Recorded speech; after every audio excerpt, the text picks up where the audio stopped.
காலையில் அதிகாலையில் எழுந்திருப்பது ஒரு வேலை. அந்த வேலையவே நீங்கள் தள்ளி போட்டிங்கன்னு வச்சிங்களேன், அதுக்கப்புறம் செய்கிற எல்லா வேலையும் தள்ளி தான் போடுவீங்க. காலையில் 5 மணிக்கு எழுந்திருக்கணும் அப்படிங்கிறது ஒரு வேலை, அது ஒரு வேலை. அந்த வேலையவே நீங்கள் தள்ளி போடுறீங்க. 1 மணி நேரம் கழிச்சு எழுந்திரிக்கலாம், 7 மணிக்கு பார்த்து எழுந்திருக்கலாம் அப்படின்னு 2 மணி நேரம் தள்ளி போட்டிங்கன்னா அன்னைக்கு வாழ்நாள் முழுதும் நீங்கள் செய்கிற அந்த காலையில் எழுந்திருக்கிற வேலையை தள்ளி போட்டிங்கன்னா 5 மணிக்கு எழுந்திருக்கணும் அப்படின்னா 4 மணிக்கு எழுந்திருக்கலாம், அல்லது 3 மணிக்கு எழுந்திருக்கணும் நீங்கள் முடிவு பண்ணுறீங்க. அப்படி எழுந்துக்கல அப்படின்னா அதை நீங்கள் தள்ளி போடுறீங்க, நாளையிலேருந்து அப்படி தள்ளி போட்டிங்கனாலே அடுத்தடுத்து தள்ளி போடுறதுக்கு பேர் தான் சோம்பேறித்தனம். வேலையை தள்ளி போடுறீங்க பாருங்கள், அப்புறம் பார்த்துக்கலான்னு தள்ளி, அதான் சோம்பேறித்தனம். அதுக்கப்புறம் நீங்கள் எல்லா வேலையுமே தள்ளி தான் போடுவீங்க, தள்ளி தான் போடுவீங்க. அதனால் காலை முதல் வேலை அது ரொம்ப கஷ்டமான வேலை, அதிகாலையில் எழுந்திருக்கிறது. அப்போ அந்த கஷ்டமான வேலையை நீங்கள் தள்ளி போடாமல் செஞ்சிட்டிங்கனாலே, நினச்சா மாதிரி திட்டமிட்டா மாதிரி நாள் திட்டமிட்டா மாதிரி நீங்கள் நினச்சி செஞ்சிட்டிங்கனாலே உங்களுக்கு மேலே ஒரு பெருமையாக இருக்கும்.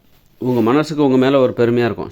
நம்ம நினச்சோம், நம்ம சொன்னோம், திட்டமிட்டோம், அதன்படி இந்த உடம்பு எப்படி எந்திரிச்சு பார்த்தியா அப்படின்னு உடம்பு மேலே ஒரு பெருமை மனசுக்கு கிடைக்கும். பெண்களுக்கு எப்படின்னா அந்த உடம்புக்கு ஒரு பெருமை, ஒரு மனசு தான் உடம்பு தான் மனசையே கட்டுப்படுத்துது பெண்கள்கிட்ட. ஆனால் ஆண்கள்கிட்ட மனசு தான் உடம்பை கட்டுப்படுத்தும், பெண்கள்கிட்ட அந்த உடம்பு தான் அவங்களுடைய மனசையே கட்டுப்படுத்தும். அப்போது உடம்பு திட்டமிடும், மனசு தான் என்ன பண்ணும், இப்போ உடம்பு சொல்லும் பெண்கள்கிட்ட உடம்பு அந்த மனசு அவங்களுடைய மனசுக்கிட்ட சொல்லும், இந்த மாதிரி நாளைக்கு காலையில் எழுந்திருக்கணும், 5 மணிக்கு எழுந்திருக்கணும் அப்படின்னு ஒன்று. ஓகே அப்படின்னு சொல்லிட்டு சரி சொன்ன மாதிரி எழுந்திரிச்சிடலாம் அப்படின்னு சொல்லிட்டு படுத்து தூங்குவாங்க. அப்புறம் மறுநாள் காலையில் 5 மணிக்கு எழுந்திருக்கும்போது அலாரம் அடிக்கும்போது அந்த மனசு என்ன சொல்லும் அப்படின்னா, இல்லை 1 மணி நேரம் கழித்து தூங்கு அப்படின்னு சொல்லிட்டு அந்த மனசு அந்த உடம்பு சொன்ன மாதிரியே கேட்காது.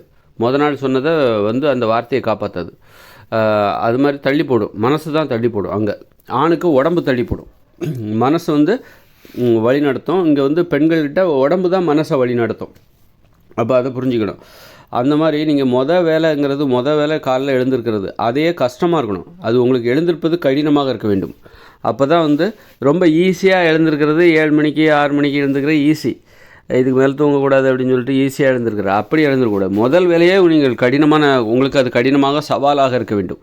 அப்படி சவாலாக இருந்துச்சுன்னா அன்றைக்கி நீங்கள் சந்திக்கிற எல்லா வேலையும் உங்களுக்கு சவால் தான், உங்களுக்கு ரொம்ப பெருமையாக இருக்கும். அன்றைய தின வாழ்க்கையை அன்றைய தின வாழ்க்கையை நம்ம சிறப்பாக செஞ்சு முடிச்சிருக்கோம். ஒரு சவாலை சமாளித்த அந்த பெருமை உங்களுக்கு கிடைக்கும். அதனால் தள்ளி போடுறதுக்கு பாருங்கள், அதுதான் சோம்பேறித்தனம். தள்ளி போடுறது முதல் கோணல் முற்றின் கோணம் மாதிரி காலையில் எழுந்திருக்கிறதே நீங்கள் தள்ளி போட்டிங்கன்னா அதன் பிறகு எல்லாத்தையும் தள்ளி போட்டுக்கிட்டே வருவீங்க. சோம்பேறித்தனம் தான் அன்றைய நாள் முழுவதும் தொடரும்.